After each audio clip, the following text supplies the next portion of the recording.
कल सुग्रीव ने सभी प्रमुख वानरों को सीता जी की खोज के लिए दक्षिण दिशा की ओर भेजा है। वानर सागर के किनारे पहुंच गए और यहां से सुंदरकांड का प्रसंग प्रारंभ होता है।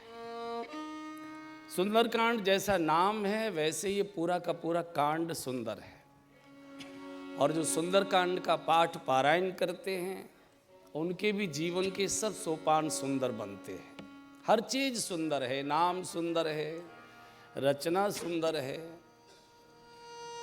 हनुमान जी परम सुंदर हैं, सुवर्ण शैलावदेह, जामवंत के वचन सुंदर हैं, जामवंत के वचन सुहाए, लंका सुंदर है, वन बाग उपवन वाटिका सरकूप वापी सोहई, कांचन की लंका परम सुंदर है, जानकी जी अति सुंदर है, भक्ति की प्रतीक है, जिस मुद्रिका को लेकर जा रहे हैं वो राम नाम अति सुंदर है।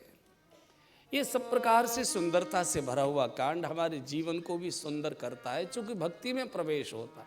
देखो, व्यक्ति सुंदर नहीं होता, भक्ति सुंदर होती है, भजन सुंदर। अगर आप भजनानंदी संतों को देखेंगी तो कोई उनके शरीर में आकर्षण नहीं है किसी भी प्रकार का, उजड़े उजड़े उनके स्वरूप हैं, जटाएं लटाएं जन कब से उनमें वो सुलझाई नहीं है, एक अटपटे मेला सा, और बैठे टाट के ऊपर बैठे, टूटी सी झोंपड़ी है, लेकिन सब लोग चरण वंदन करते हैं, माथा टेकते हैं, रज को उठाकर नेत्रों से स्पर्श करते हैं।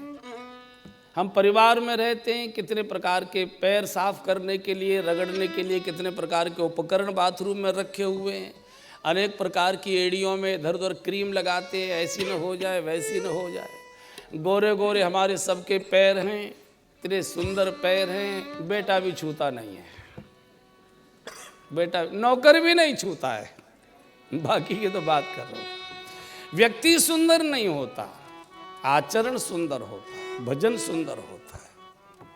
भगवान को लक्ष्मण जी ने यही कहा था, प्रभु आपके चरण सुंदर नहीं है, आपका आचरण सुंदर है, इसलिए आपके चरण पूजते हैं सब लोग। तो सुंदर कांड सब प्रकार की मनोकामनाओं को पूर्ण करने वाला ये सिद्ध कांड है।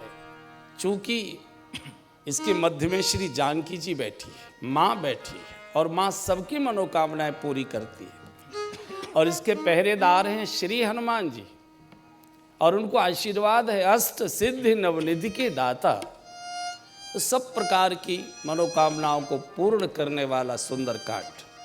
आइए एक पद हम लोग गा लेते हैं, फिर आगे व्याख्या में प्रवेश करेंगे। बजाइए पहले, फिर गाइए।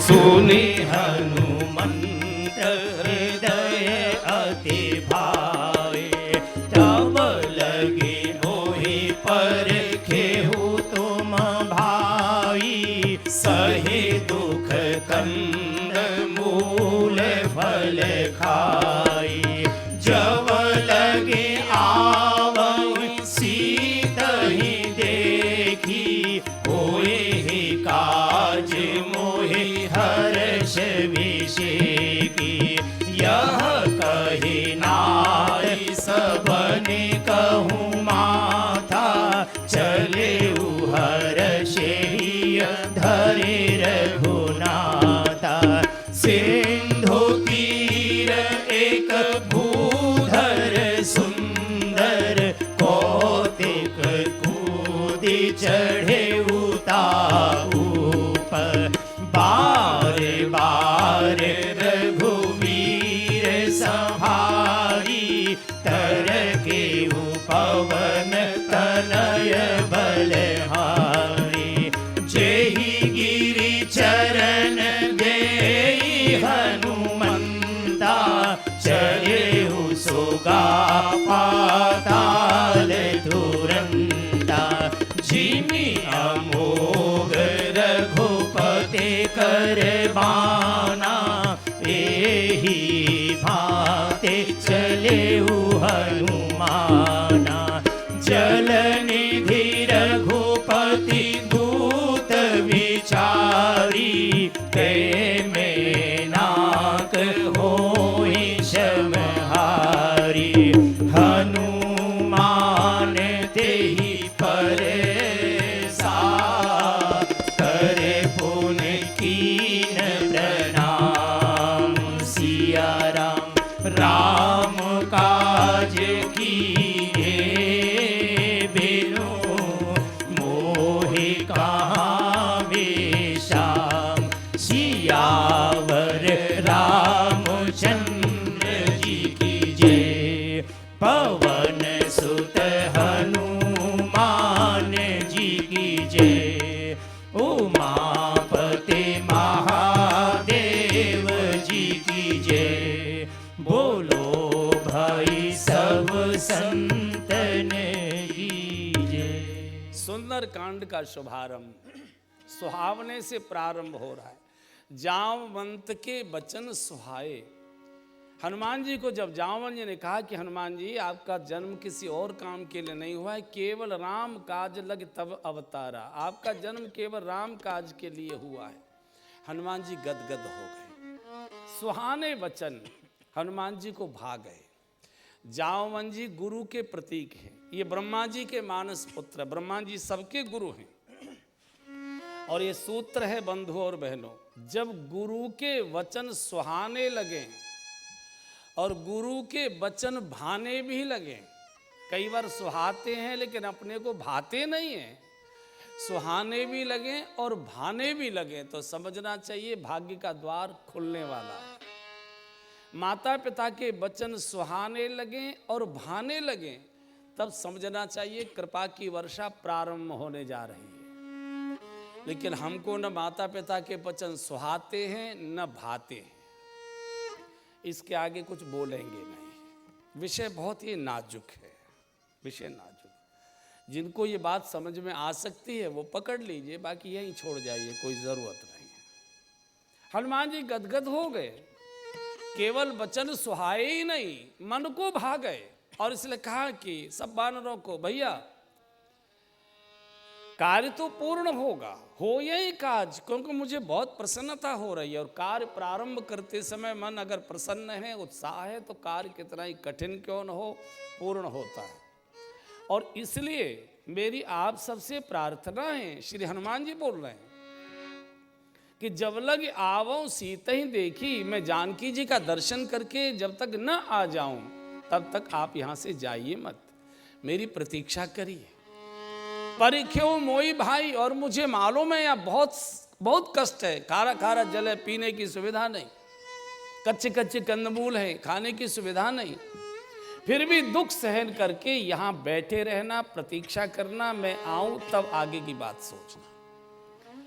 हनुमान जी ने बहुत बड़ी बात कही है। हनुमान जी ये भी कह सकते थे क्या करोगे अब पड़े पड़े भूखे प्यासे, कोई साधन सुविधा नहीं, किष्किंधा लौट जाओ, मैं सीधा लंका से पहुंच जाऊंगा वहां।